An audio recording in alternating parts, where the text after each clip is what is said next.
my friends, let me say welcome again to another edition of John Sports Corner. And I would like to thank John very much for recognizing my birthday on his radio program, Winner's Circle, last Sunday. Thank you so much, John. And yes, my birthday is still around the corner, so I expect I'm going to get a double slice of the apple this evening, okay?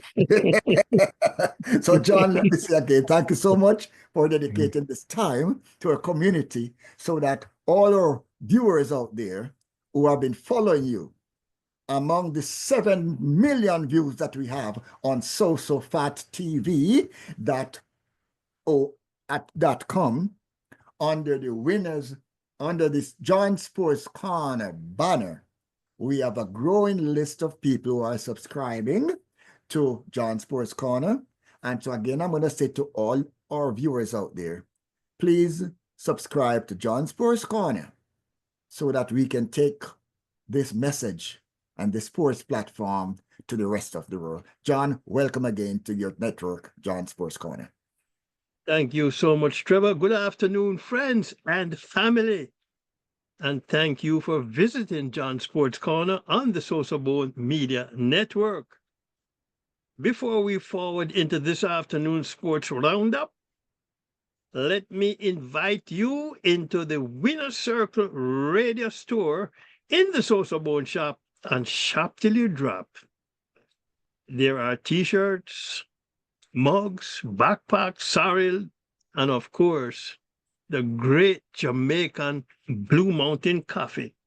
So get a couple packets of the great Jamaica Blue Mountain coffee and light up the house with that aroma. Yes, yes. Let's talk sports as usual with birthdays first. Yesterday, a very good friend of mine celebrated a birthday, one Mr. Lenny Taylor. I met Lenny back in 1965, I think it was 64, 65, 66, somewhere around there.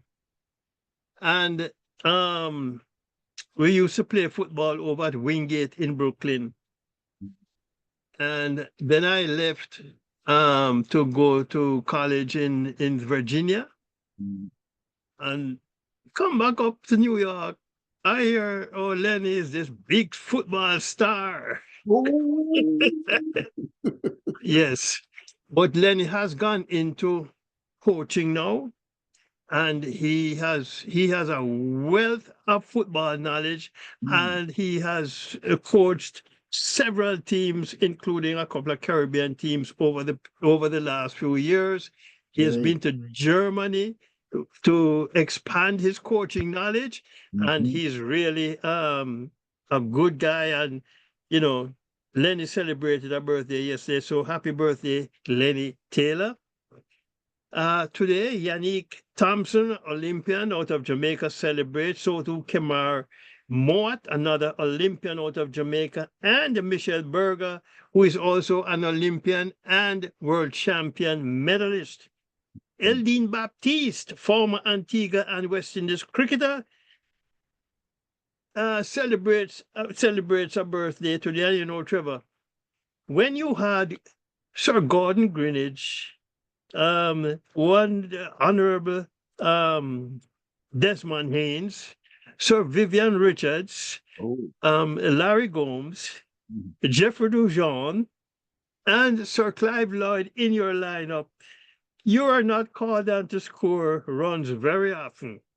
But Eldine Baptiste did have a top score of 87 not out in a test match against England in Birmingham. Also celebrating today in the world of baseball, Darryl Strawberry, who played for both the Mets and the Yankees, and Jim Wynn, another former player who would have celebrated, may his soul rest in peace, and they used to call Jim Wynn the toy cannon. Tomorrow, our favorite tennis player celebrates a birthday, Trevor. One Miss Shimmy Coco Puff in Coco Golf celebrates a birthday. On Friday, of course, somebody named Professor Sosofat celebrates her birthday. Well, no. I Rocket's don't know who that birthday. is. Anyway, and then on Saturday, former Jamaica cricket captain Hamar Lambert celebrates her birthday. The many-time champion captain Tamar Lambert out of Jamaica won several um, West Indies regional trophies as captain for Jamaica. Mhm. On Sunday, Shamar Nicholson, Reggae Boy, celebrates. So too, Oblique Seville, Olympian, celebrates her birthday. On Monday, Afi Fletcher, West Indies women cricketer, celebrates her birthday. So too, Juliet Campbell, world champion, medalist, and Olympian. Start with cricket, lovely cricket. ICC Champions Trophy final is done and dusted, and India are the cricket champions once more, defeating New Zealand by 4 wickets in the final in Dubai on Sunday. New Zealand 251 for 7 from 50 overs. Daryl Mitchell 63, Michael Bracewell 53 not out. Kuldeep Yadav 2 for 40 from 10 overs. Varun Chakravarti 2 for 45 from 10. India 254 for 6 from 49 overs. Rohit Sharma 76, Shreyas Iyer 48, Michael Bracewell 2 for 28 from 10 overs, Mitchell Santner 2 for 46 from his 10 overs. Player of the match, Indian captain Rohit Sharma, while New Zealand's Rachin Ravindra was adjudged player of the series for his 263 runs in the tournament, as well as picking up a few wickets. While watching the Indian innings, I thought they were lucky that New Zealand's Matt Henry could not play the final. But then India played the entire series without their number one fast bowler, one Mr. Jasprit Bumrah. And I have heard an argument that India had an unfair advantage in this ICC Champions Trophy tournament by being stationed in Dubai. So all teams playing against them had to travel from Pakistan to Dubai. Oh. Now, the reason why India was assigned to Dubai was because the Indian government refused permission of its team to go to the official host country, Pakistan, on security grounds. Oh, wow. But explain this one to me, Professor Sosofat. Mhm. Pakistan were the host of this year's Champions Trophy, Mhm. but there were no representatives from Pakistan for or involved in the post-game Oh, presentation. was that because Pakistan Cricket Board Chief Operating Officer Mhm. Sumer Ahmed was in Dubai for the final in his capacity as tournament director. Mhm. So why wasn't he involved in the post-game festivities? The ICC is yet to explain that one, as far as I know, Trevor. Well, maybe because India was well, I'm sure India recognized the team after they won the tournament, even though they were telling them they could not travel to Pakistan. So maybe that is what you call a payback from Pakistan, like, something. To hell with you guys.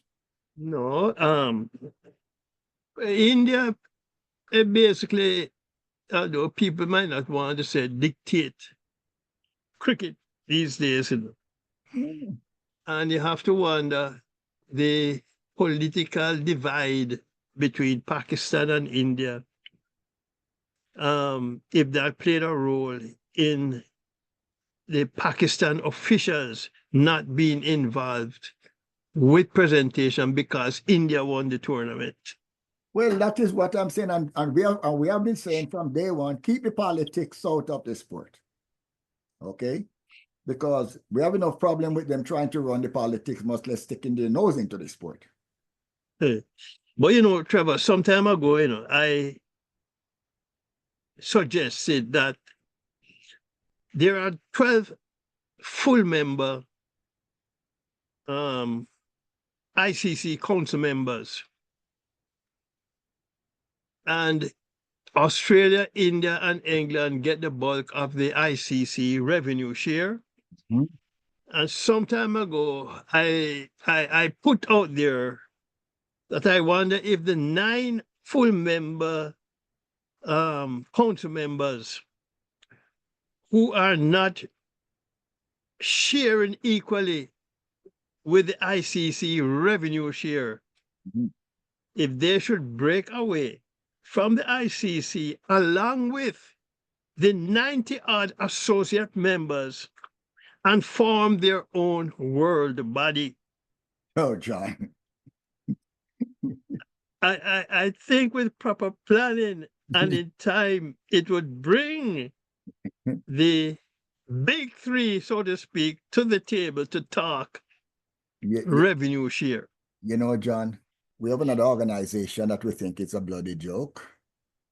We call that one the United Nations, where we have a couple of the big boys, and when 90 says yes, and one says, I veto that, it doesn't happen. Mm-hmm. So if the government sitting there cannot get their act together and break away from the big five, as we call them, the guys who have all veto power in the United Nations, and the other 99 cannot break away and stand alone, I think that we are not gonna have our cricket or members of the other members of the cricket board fraternity. Yeah. Okay. But Trevor, cricket need to again take a leaf out of football books and FIFA, where when FIFA divides up the money, the revenue, sends every country gets an equal share of the money. So, for instance, if it's $50, the US gets 50, Jamaica get 50. Brazil get 50, England get 50. Not because you might win more World Cups than I do, you get more than me. Everybody get in an equal share of the pie. John, and cricket need to do something like that. John, I must say this, you're quite right, that is why they were able to find out those guys were the corruptors and the bribers, because listen, everybody was getting the same amount, but it was not being spent. Well,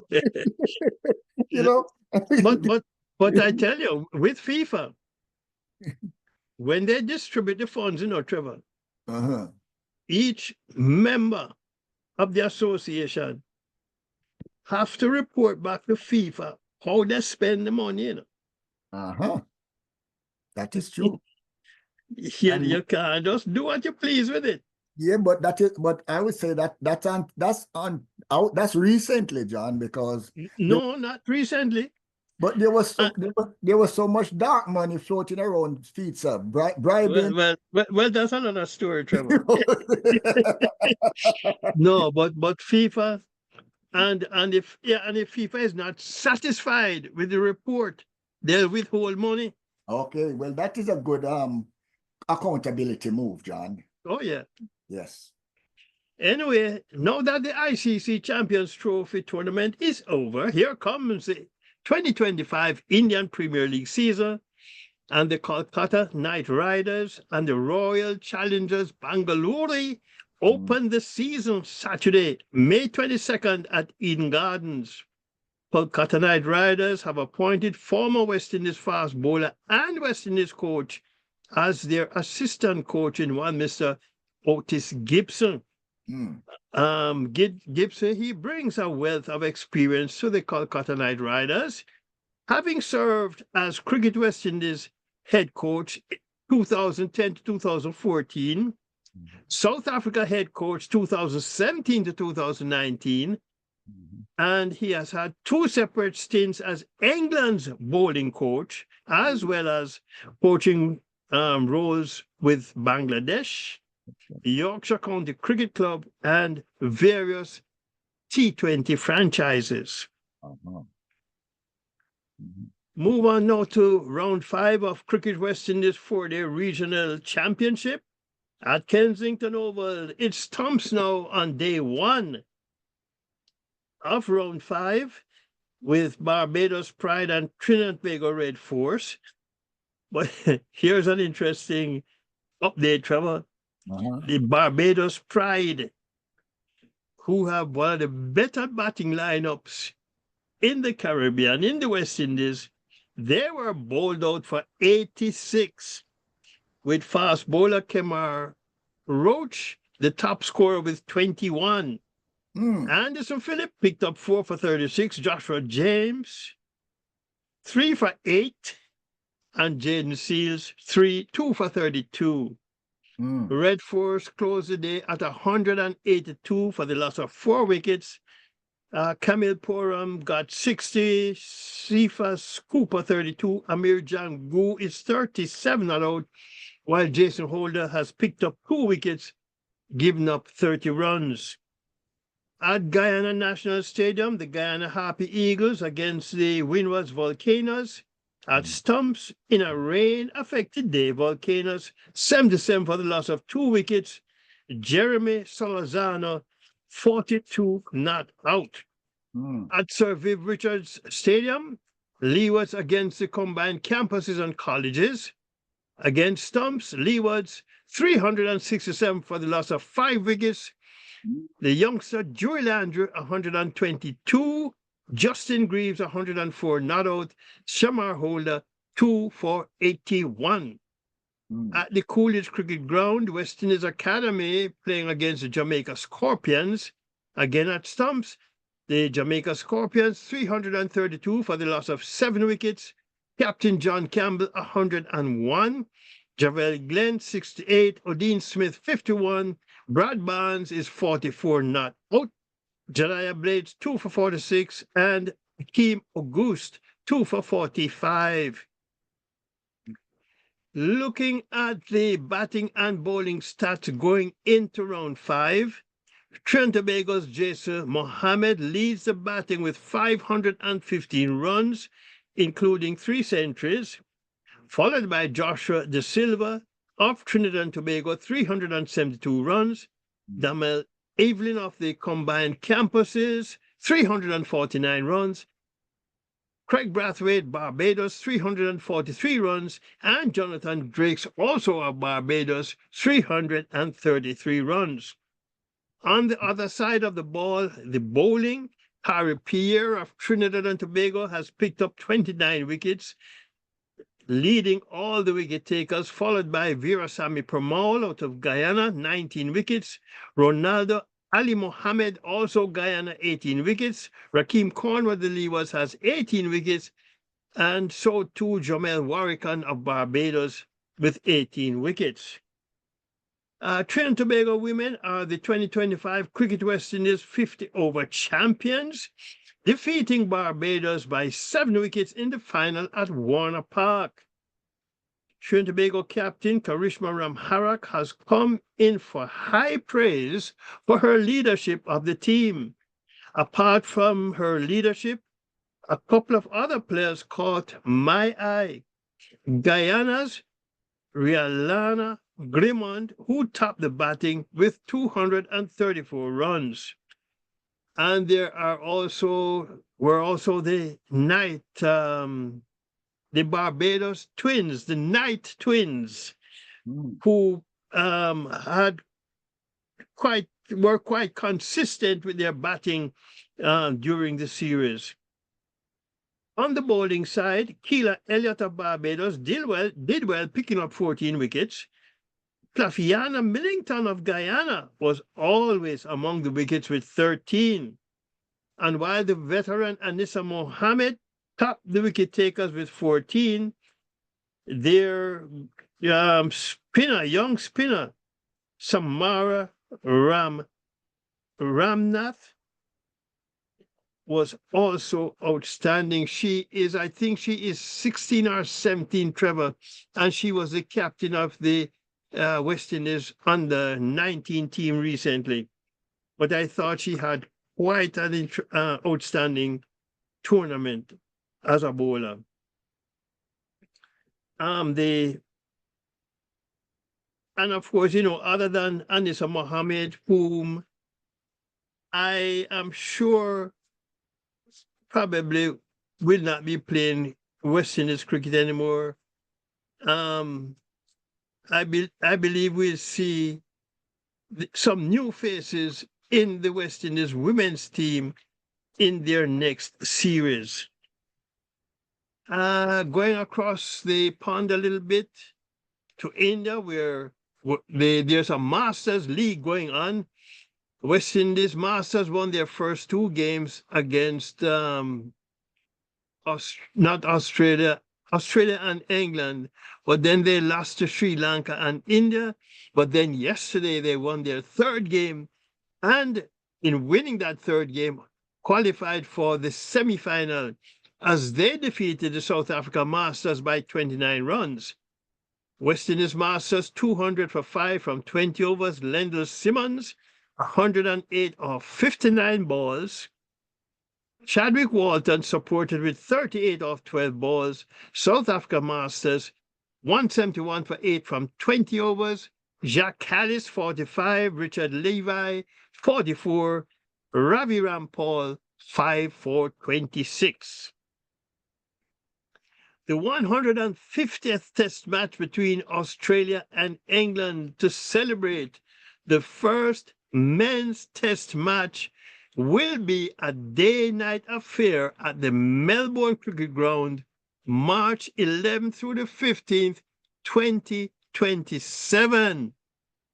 Melbourne played host for the first Test between the two sides in March 1877, with Australia winning by 45 runs. Interestingly, the 100th anniversary game between the two sides was also at Melbourne Cricket Ground in Australia, which Australia won again by 45 runs. Isn't that interesting? I wonder if the 150th game will be won by 45 runs too. Coincidence or? Well, anyway, moving along track and field for the 7th year in a row, Kingston College and Excelsior High Schools retained their corporate era boys and girls championships at the Ashenheim Stadium at Jamaica College. Kingston College amassed 463 points, followed by Jamaica College 414.5 points, Calabar High School 301 points, and Wilmer's Boys 174.5 points. Is the playing field level, John? Excelsior. Pardon? What's that? Is the playing field level? Yeah, very level. The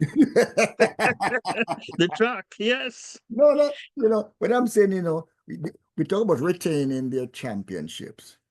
And the question is, are the teams equal in any capacity, or are they at a disadvantage because of economical and investments by the powers who wants to make sure that they retain their status?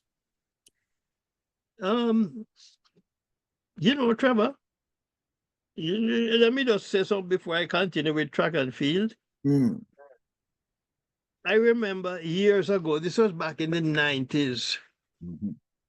when I was working at it was in a city broadcasting and doing sports on WLIB. Mhm. At the time, Ricky Craig, God bless him, he has passed now, but he was what was he, Consul General for Barbados to the US. Yes. And Ricky was very involved with cricket. And I remember being in a meeting with him once, and Ricky said something. Ricky said, if India, Pakistan, Afghanistan, and Sri Lanka decided to play cricket just among themselves and put it on TV, they would not have to play anybody else, and they would make a bag of money. Mhm. Well, a few years later, here comes the Indian Premier League, and Mhm. it is now the what they call it now, the cash-rich league Mhm. in cricket. Everybody wants to play the Indian Premier League Yeah, because because, the money is there. yes, and I don't think they have oil. But what they have, John, they have better than oil, because when you have 1.2 billion people, I tell you, you don't need you don't need a high percentage of the population to turn out, John, right? for you to be sold out. Hmm. Yeah, but you see, these people they tell you it's not the seats in the stands that where you make the money now is when you put it on the flat screen. Oh well, yeah, and you have That's where the money is made. and you can and from the 1.2 billion people that they have, if they get 300 million to subscribe, the money can done. True. Anyway, Trevor, let me move on with the track and field and the corporate area championships, as Excelsior girls won 351 points ahead of Immaculate 336 points, Wolmer's girls 286.5 points, and Alpha Academy 236. And just touching on some of the results, the highlight of the final day was Wolmer's boys, Gary Card winning the 200 meters in a meet record 20.53 seconds. Wilma's girls, Abigail Wolf, celebrating a class one double. She won the 100 on a Friday and then came back on Saturday to win the 200 in 23.91 seconds. Okay. Tyrese Foreman, of course, of St. George's College, won the boys' class 100 in a personal best 10.44. Gary Card did not run the 100 meters.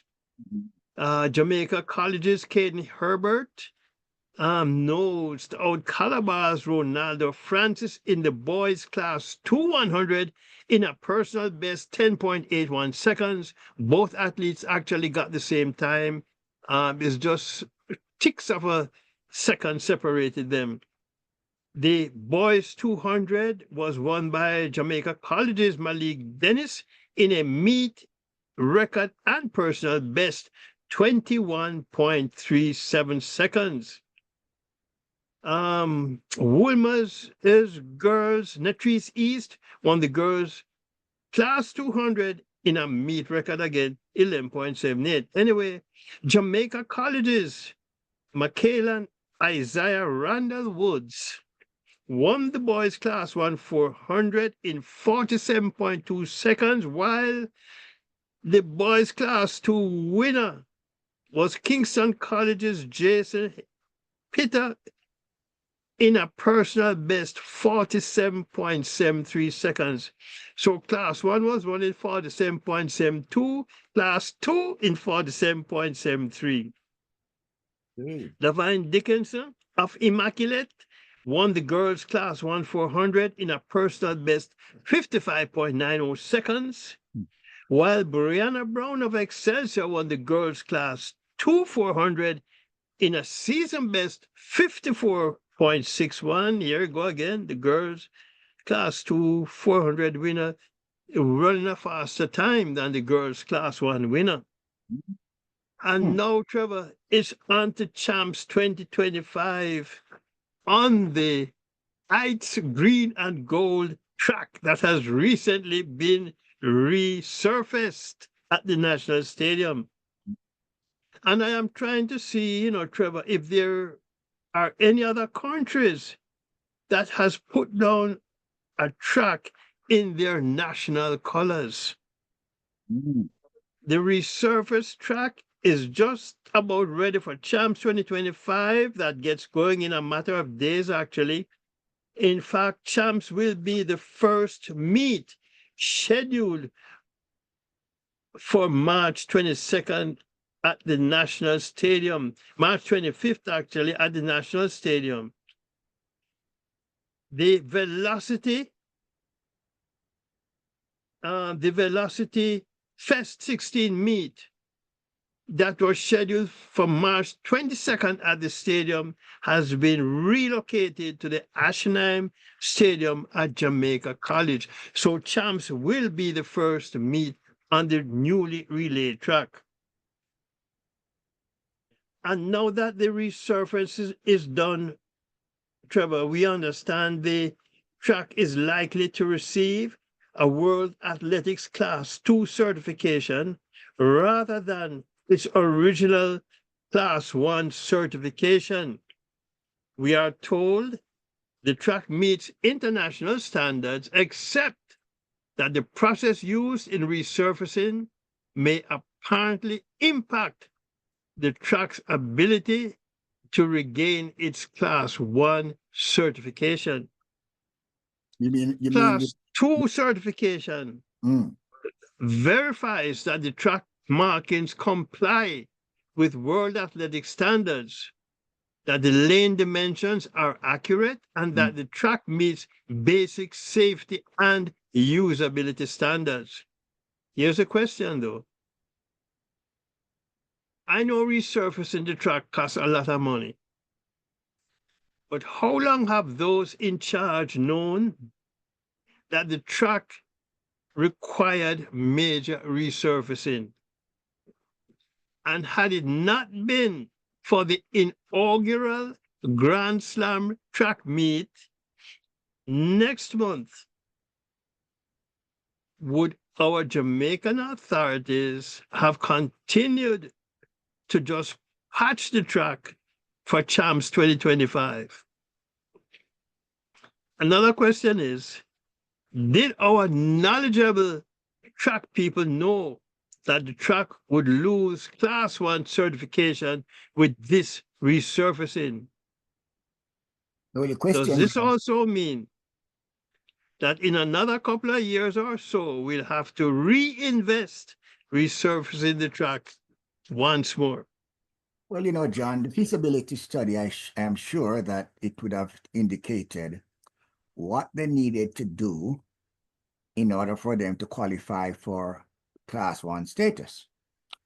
The question I'm going to ask of the Ministry of Sports is, did you allocate sufficient funds for a Class 1 certification?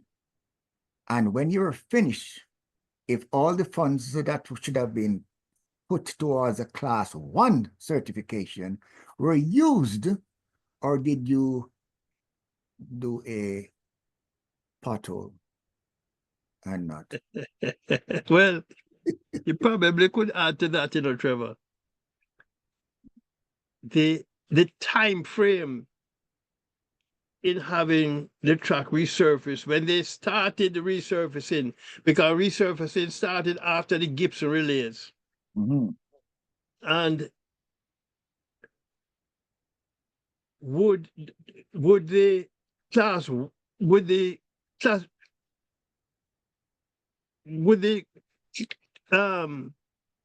classification 1 have taken more time than the resurfacing now for Class 2? John, Because the time frame to get it done for champs. Champs is March 2025. So you have to wonder if if maybe if they were going to go class one, if they would have had enough time when they started to resurface the track. And but the other question is, Trevor, you had the whole of November, December 2024, when there was really not, the track wasn't really in use, so to speak, to have done a proper resurfacing. You know, John, it puts the whole administration under the microscope, because you have to calculate now the economical impact on the country in not qualifying for a class one certification, and what limits now it places on the ability to hold specific meets on the track. And this is not a short-term impact we're speaking about now. So unless you have plans and you rush the job to get the Gibson in with the intention that as soon as the Gibson is over, you're going to tear up the track and go for class one, so you have a long-term qualification. What you're saying, John, is that the car needed an 8-cylinder engine and you could only find a 6 because you want to drive the car to work tomorrow. But having gone to work and come back home, John, are you going to keep the 6-cylinder in the 8-cylinder car? Or are you going to, okay, take out the 6-cylinder and put in an 8-cylinder where? Well, do you have the money to take out the 6 and put in the 8 now? Yes, well, that's when, well, the economical impact is that meets that you could have been doing in Jamaica under the class that classified you could do if you had a class 1 certification. You cannot do it because you might have put, poor second-hand material where you should have put first-class material into the structure.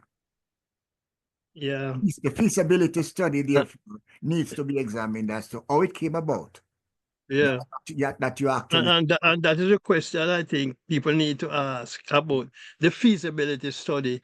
Yes. I mean, because we were talking about, Trevor, the bounce on the track. There's a lot involved with track and field with laying these tracks these days.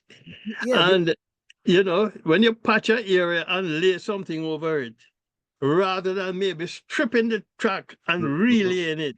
Right. Right. Because sometimes, you hear that, oh, they're running on a very fast track.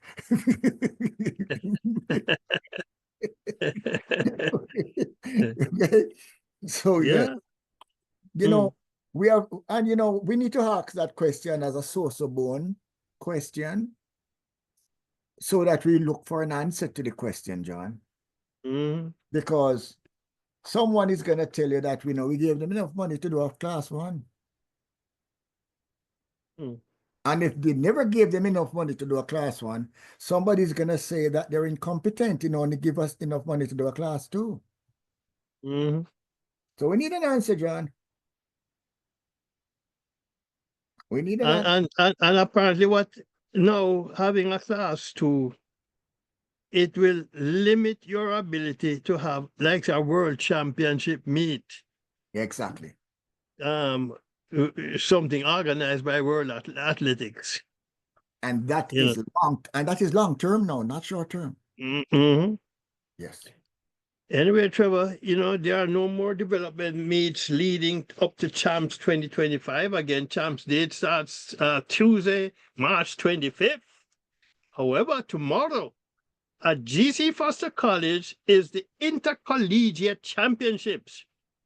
And that track has come under extensive use in recent times, partly because the Montego Bay track has been in disrepair for years now.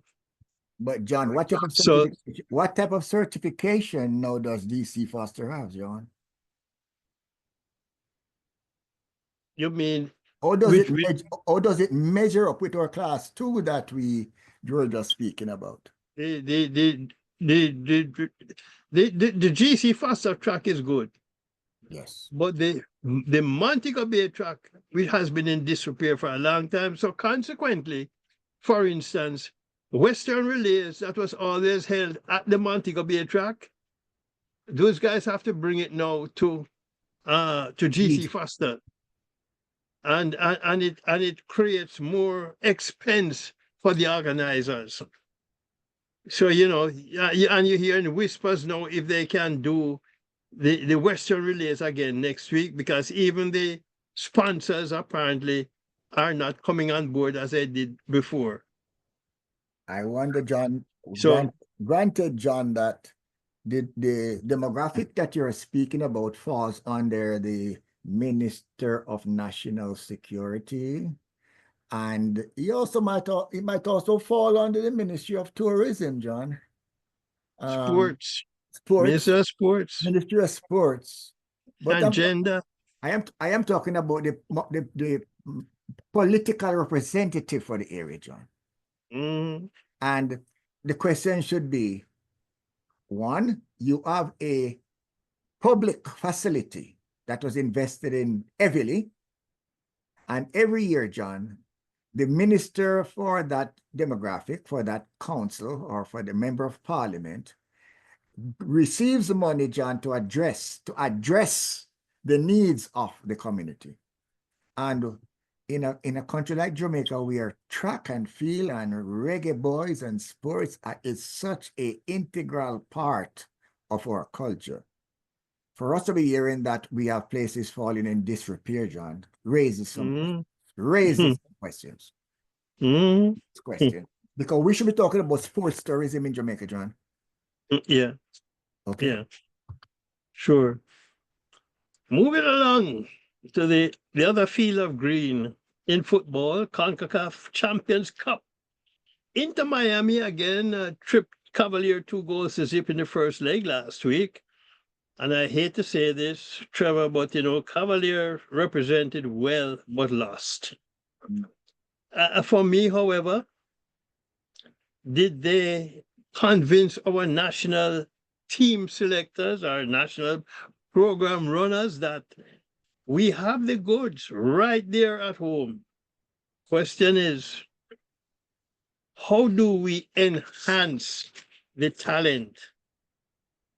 But we'll see what happens tomorrow in game 2 at the Jamaica National Stadium. And the big question, Messi didn't play the first game, but will Lionel Messi play tomorrow? I understand he will be with the team. But last week he was on the bench. And will he just be traveling with the team, but will remain on the bench because of injury? Well, I'm sure he might take place in warm-up just so the fans can cheer him when he comes on the field, John. Well, I'm gonna guarantee that a lot of tickets were sold in Jamaica because Messi is on the team and coming down, John. And again, I'm gonna say for the Cavaliers, it's not whether you win or you lose, John. It is how you play the game. Well, Trevor, I play to win. Forget about how you play the game. I play to win. And I believe that notion about how you play the game is the amateur way. And amateurism has gone through the window long ago. Well, in today's professional sports world, I'm gonna tell you something. The contracts depend on how much you win. Yeah, but you know something, John?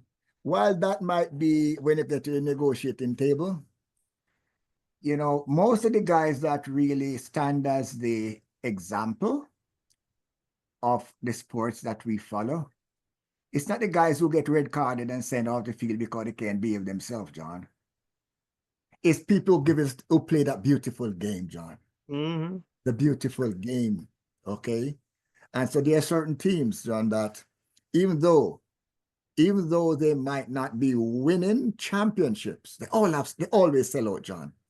Because the example on the field is not only for the game, it's for the family, it's for the community, and it's for the country. Okay? Because everyone on the field is not representing themselves when they step out there. Yeah. They're representing the country. And we have had guys like who have, beaten guys when they're playing soccer. Okay. I mean, and there are guys who have beaten guys when they're boxing. Yes, and I say that, Trevor. When you step on that field or in that ring, you're going there to win. You don't want to look pretty and lose. You're going there to win. Moving along though, CONCACAF Beach Soccer Championships hosted by the Bahamas. Both Bahamas and Trinidad and Tobago fell to penalty shootout in their opening games against Panama and the US. Both matches ended 2-2 after regulation and extra time. Panama edged the Bahamas 4-3 on penalty shootout, while the US bettered Trinidad and Tobago 4-1. Moving back to Jamaica, in the Jamaica Premier League, the games today, Portmore plays Mount Pleasant, Tivoli Gardens against Malines United, Waterhouse plays Racing. Then tomorrow, Vere takes on Montego Bay United, Arnett Gardens plays Dunbeholden, and Harbourview plays Chapelton Maroons. And last weekend, results, Mount Pleasant 3-0 over Dunbeholden, Cavalier and Waterhouse in a 1-1 stalemate. So too Portmore and Tivoli Gardens, a 1-1 stalemate. Vere 2-0 over Humber Lion. Harbourview and Malines United in a 0-0 stalemate, while Montego Bay United 1-0 over Chapelton Maroons. And then there was the midweek games last week. Malines 3-2 over Vere, Mount Pleasant 1-0 over Waterhouse, Humber Lion 3-2 over Tivoli Gardens, Racing 1-0 over Dunbeholden, and Montego Bay 1-0 over Harbourview, Arnett Gardens 5-0 over Chapelton Maroons, and Arnett Gardens and Arnett 5-0 over Chapelton Maroons. The leading Premier League scorers going into today's games are Warner Brown of Arnett Gardens with 16 goals, Jamaro Palvin with 13, followed by Shaquille Bradford 11 and Daniel Green also 11, both players from Mount Pleasant. There are 3 players with 10 goals, Brian Brown of Montego Bay United, Shaquille Thomas, also of Montego Bay, and Kimoni Bailey of Mount Pleasant. Jamaica Women's Premier League results: defending champions Fraser's Whip 7-1 over Proven Girls, Los Perfectos 2-0 over Wi-Fi United, UWI 2-0 over Real Mobay, Springers and Federal United in a 2-2 stalemate, while Cavalier defeated Mile Gully 4-1. English Premier League. From the weekend, Nottingham Forest 1-0 over Manchester City. Manchester City's season is really going south, if I should say. Brighton and Hove 2-1 over Fulham. Crystal Palace 1-0 over Ipswich. Liverpool 3-1 over Southampton. I think Liverpool will be the champions in the English Premier League this season. They are flying. Yeah, they are flying. Aston Villa 1-0 over Brentford.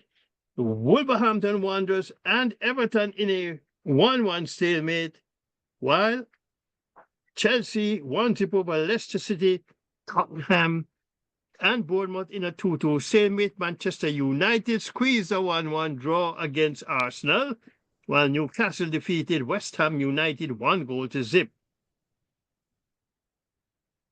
The big three at Liverpool, Mo Salah, Virgil van Dijk, and Trent Alexander-Arnold are out of contract in June. And while negotiations are apparently ongoing between the players and club, still nothing positive to report as far as negotiations go. UEFA Champions League, Barcelona 3-1 over Benfica. Barcelona advanced 4-1 on aggregate. Bayern Munich 2-0 over Bayer Leverkusen. Bayern Munich advanced 5-0 on aggregate. Inter Milan 2-1 over Feyenoord. Milan advanced 4-1 on aggregate. Paris Saint-Germain 1-0 over Liverpool. The tie ended 1-1. Paris Saint-Germain advanced 4-1 on penalty shootout. So Liverpool kind of brought a little bit back to earth there. Meanwhile, you muted, Trevor. You muted, Trevor.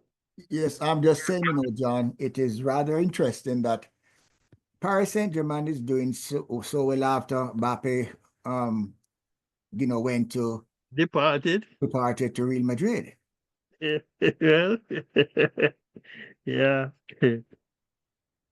So it just goes to show what coaching can do. All right. or how a coach makes adjustments when they lose certain players. Oh, you play the game. In Women's Super League action, West Ham and Manchester City in a 1-1 stalemate. Bonnie Shaw did score the go-ahead goal for Manchester City, but then West Ham tied it up late. And despite missing time earlier in the season because of injury, Bonnie Shaw continues to lead women's scoring table with 12 goals. Her nearest rival only have 8. Then on Sunday, she opened the scoring for Manchester City in a 2-0 win in the FA Cup over Aston Villa women. So City is now through to the Women's FA Cup semi-final, and they will play Manchester United women, while Chelsea will play Liverpool women in the other semi-final. Jamaica Women's Premier League. Los Perfectos, 2-0 over Wi-Fi. Springers and Federal in a 2-2 stalemate. And again, Cavalier 4-1 over. And yes, I think I'm repeating what I did earlier here, Trevor. So let's move on.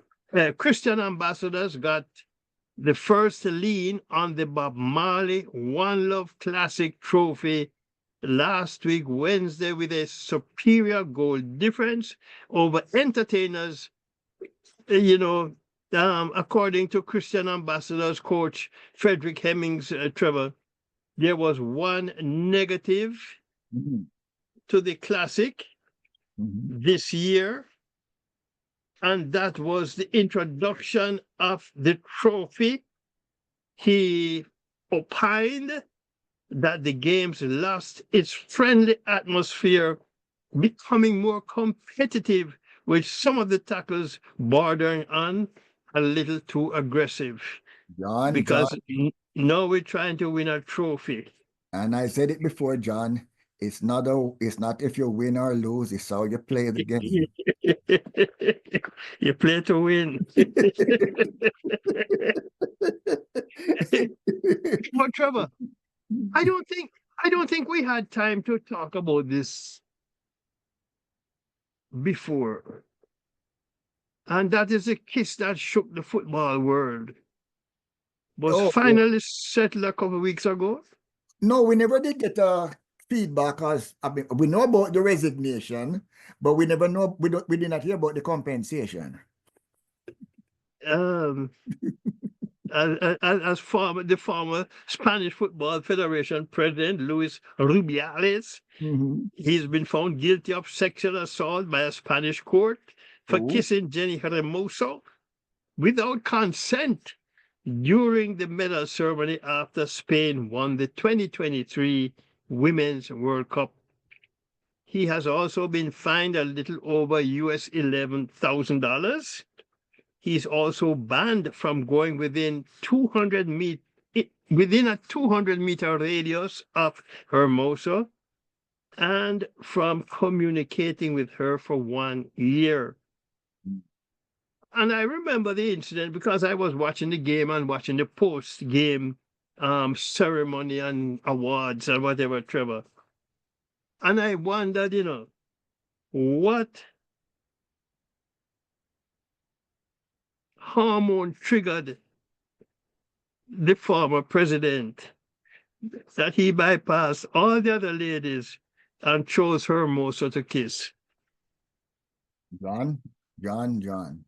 I remember there was one photograph, John, that captured the American world after World War II when the soldiers were coming home, John, and there was a kiss. You remember that? A kiss between a soldier and a chair. And maybe that was Yeah, what the president remembered, John. maybe. Moving along to netball. Still no annual general meeting by Netball Jamaica, where a new president is expected to be elected. A potential date was set for February, but the audited financial statements appear to be what's delaying the process. And I guess when you aren't diligent in preparing proper annual financial reports, trying to get 4 or 5 years done at once can be extremely challenging. Hmm. Hmm. Let's move across the pond now. The 40th CONCACAF Congress to be hosted by St. Lucia this weekend. Mhm. It serves as the annual general meeting for the region's governing body. Mhm. There are 41 member states, with the Caribbean Football Union holding the largest block of votes. FIFA President Gianni Infantino is expected to attend the Congress. And Canada's Victor Montagliani has held the office of CONCACAF president since 2016, and his current 4-year term ends in 2027. Okay. So, Grenada secure a historic friendly against Russia in Russia. The game scheduled for March 19th. And Marlon Glean, who is president of the Jamaica Football Association, says the game reflects the Grenada Football Association's ambitious efforts to expand its international presence and strengthen its national team. Russia, of course, is ranked 34th in the world. And this is Divine Charlton, the defending 60-meter hurdles world champion, indoor world champion, to lead a 5-member Bahamian team to the Nanjing Indoor World Championship scheduled for March 21st through the 23rd. Joining Charlton will be her sister Anthea Along-Jumper, sprint hurdler Denisha Cartwright, sprinter Camille Rutherford, and 400 runner Wendell Miller. Jamaica has not named their team yet, Trevor. Still waiting to see who they send to these Indoor World Championships. Anyway, moving along to St. Kitts and Nevis and their Premier Football League. Sandy Point upset defending champion St. Paul's United 3-2. Azul Cayenne Rockets won zip over Rams Village. Bath United 2-1 over Sol Island Auto. Development Bank St. Peter's 3-0 over Security Forces United, and Old Road Jets 6-1 over Mantab. 4 competition athletes have qualified for the April 2025 Carifta Games in Trinidad and Tobago.